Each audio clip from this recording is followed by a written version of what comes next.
Saudi women win the right to acquire a passport and travel without needing the consent of a husband, father or brother. A series of royal decrees rolling back the country's male guardianship system, to the delight of progressives and the horror of hardline conservatives. US President Donald Trump announces a new 10% tariff on $300 billion of Chinese imports in a sharp escalation in the US-China trade war. China saying the move is not constructive. And the world's largest museum is having to turn away eager art lovers. Following staff complaints of chronic overcrowding in its most popular rooms, Paris's Louvre opens its doors only to those who buy their tickets in advance. Hello and welcome back to the France 24 newsroom. It's good to have you with us. In the latest rolling back of Saudi Arabia's archaic guardianship laws, Saudi women will soon be able to apply for their own passports and travel freely. Up until now, women had needed a male relative or husband's consent to be able to acquire travel documents. Other new changes will allow women to register a marriage, divorce or child's birth and to be issued official family documents. True equality, however, is still a long way off, with women still only being able to leave prison or marry with a male relative's consent. Yuko Royer has the details. It's the latest step taken by Saudi Arabia's rulers to open up the conservative Muslim kingdom. 2 years ago, they allowed women to drive. Now they have expanded female citizens' social rights and freedoms even further. A series of royal decrees signed by King Salman bin Abdulaziz have changed regulations regarding travel, civil status and work. Under the new rule, women over the age of 21 can travel or obtain a passport without permission from a male guardian. They will also be able to register childbirth, marriage or divorce and have the right to employment without gender discrimination. Princess Rima Bandar Al Saud, the kingdom's ambassador to the United States and a prominent women's advocate, said on Twitter, "These new regulations are history in the making. They call for the equal engagement of women and men in our society. It's a holistic approach to gender equality that will unquestionably create real change for Saudi women." The latest move comes as Saudi Arabia's de facto ruler, Crown Prince Mohammed bin Salman, drives his ambitious economic reform plan, Vision 2030, which encourages more women to enter the workforce. But he has also led a crackdown on activists, including a women's rights campaigner who demanded an end to the male guardianship rules, the very rules he has now amended. And the country continues to face international scrutiny over its human rights record.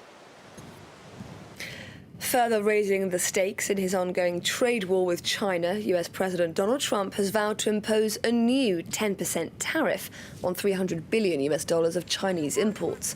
Those sharp new rates set to come into effect from the 1st of September. This latest announcement from Washington extends US tariffs to nearly all China's imports into the USA. Trump also threatening to raise tariffs even further if China fails to move more quickly to strike a trade deal. China condemning the moves as not constructive. Colin Kinnebra has the story. Constructive talks, a positive dialogue, and a very bright future ahead. This is how Donald Trump characterized trade talks between the US and China Thursday, even as he announced an additional 10% tariff on Chinese goods in the very same series of tweets. The U.S. president said the new tariffs will affect some $300 billion worth of goods, starting on September 1st. They come in addition to 25% tariffs on some $250 billion worth of imports that Washington has imposed over the last year. For Trump, it's yet another high-stakes negotiating tactic as the U.S. continues to pursue a deal with Beijing. I think President Xi, who's somebody I like a lot, I think he wants to make a deal, but frankly, he's not going fast enough. He said he was going to be buying from our farmers. He didn't do that. He said he was going to stop fentanyl from coming into our country. It's all coming out of China. This latest round of tariffs comes only a month after Washington agreed to put a pause on new sanctions at the G20 summit. It means that virtually all U.S. imports from China would be taxed, though at varying rates. Trump added that the 10% tariff could be ratcheted up as high as 25% or more if the two countries did not reach an agreement on trade. It is set to hit a wide range of consumer goods, from cell phones and laptops to toys and shoes. Shoppers could see higher prices starting this fall. Markets reacted even more swiftly. The three key U.S. stock indexes closed down on Thursday, as analysts predicted the new tariffs could further slow global growth. The US this Friday is pulling out of the Intermediate Range Nuclear Forces Treaty. It's a move the UN Secretary General Antonio Guterres has said will likely heighten and not reduce the threat posed by ballistic missiles. Signed in 1987 by then US President Ronald Reagan and Soviet leader Mikhail Gorbachev, the deal sought to limit the Cold War powers' medium-range missiles, both conventional and nuclear.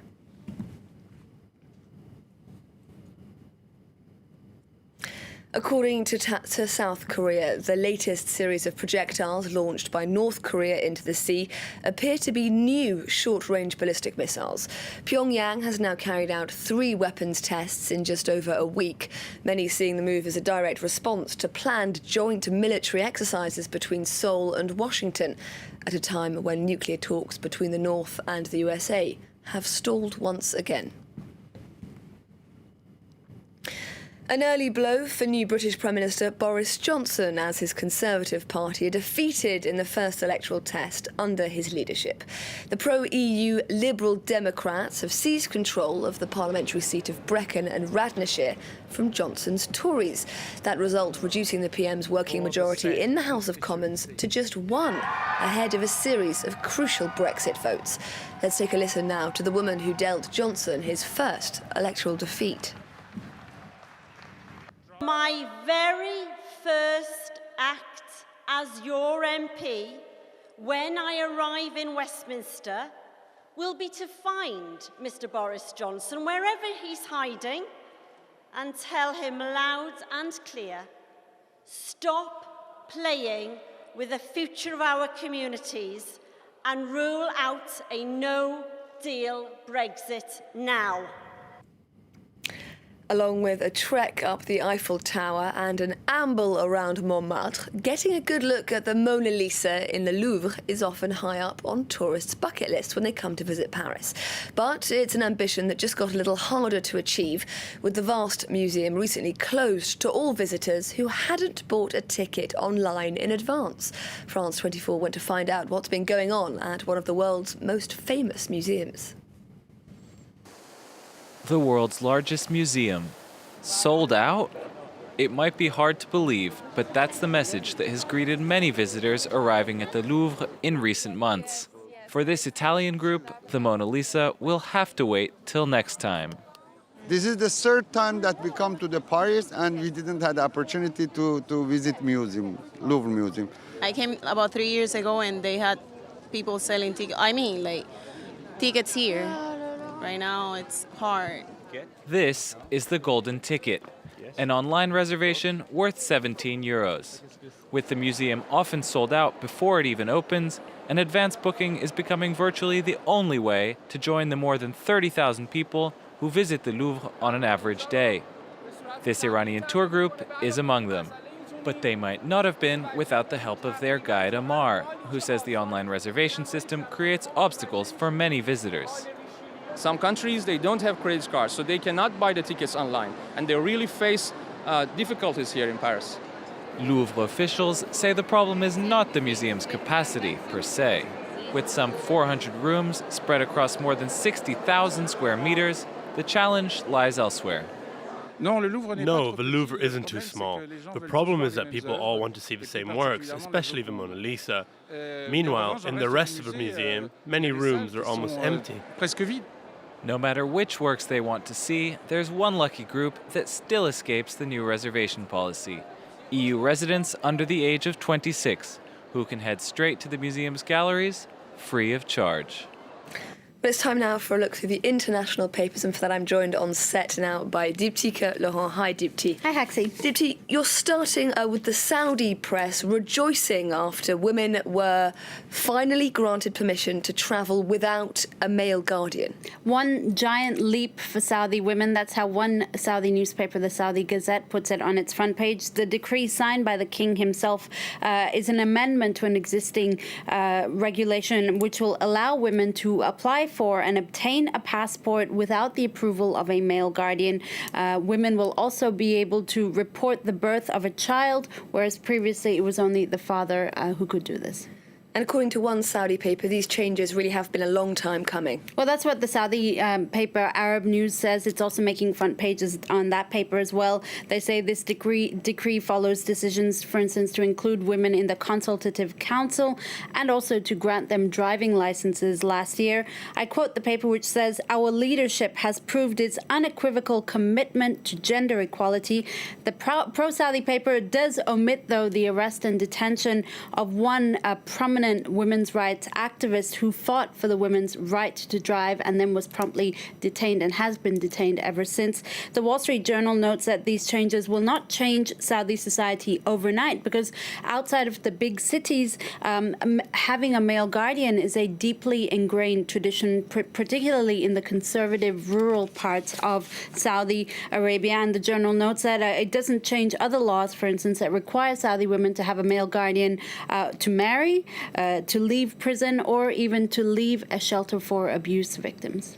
OK, well, moving on to the US now, where an advertising company has been forced to pull down a billboard that many say is extremely shocking, some saying it promotes violence against 4 Democratic congresswomen. That's right, and those congresswomen you're probably already familiar with, Alexandria Ocasio-Cortez, Ilhan Omar, Ayanna Pressley, and Rashida Tlaib. They're collectively known as the Squad, and in a North Carolina billboard ad, as you see there, they were disparagingly referred to as the 4 horsemen and idiots. All the while, this ad actually promoting a nearby gun shop. Not a surprise, though, when Donald Trump himself said the 4 women, who are, by the way, U.S. citizens, 3 of whom were born in the U.S., should go back to their countries of origin. The gun shop, meanwhile, says it has no qualms about the billboard ad. In fact, they said it doesn't matter if the billboard is being taken down. They've already started printing these ads on bumper stickers, and we will be handing it out to their customers. They insist that this is not about racism or hate, but rather opposition to the socialism, they say at least. With a bit of an advert for their wares thrown in. Always a good thing. Measure. Now, the French paper Le Parisien today is looking at air travel on its front page. This is hundreds of thousands of French people prepare to leave on their summer holidays. That's right. The traditional dead month of August is starting, is well underway. Flight travel has become a big issue these days. This as people, more and more people are being encouraged to use other forms of transport. Flights emit up to 10 times as much carbon dioxide emissions as trains, for instance. We know this because Greta Thunberg, the Swedish teen environment activist, recently said she'd be sailing to New York instead of taking a flight for the UN Climate Action Plan. There's even a French proposition, a French proposal to ban domestic flights, and they'll be imposing a new tax on all flights from France next year. So the French government trying to take some measures against flights as well. The fight against flights has become somewhat of a recent trend to combat climate change. Haxi, the Swedes have even coined a term called flygskam, which literally means flight shaming. OK, and finally from you, Parisians are in a bit of a tears over rumours that Rihanna might be about to put down roots in the French capital. Tell me more, I'm very interested. I'm sure you're dying to know where she'll be putting down those roots. Rihanna, or Riri to her followers, is rumoured to have purchased an apartment in the 16th arrondissement of Paris, a western part of Paris, with her partner Hassan Jamil, a Saudi businessman. It's just rumours now, but it was recently discovered that she'd been living in London for a year without anyone knowing about it. So it's very possible she'll be trying to move to Paris now. A move to Paris also makes sense because she recently worked with LVMH on her new clothes line that was launched in the spring.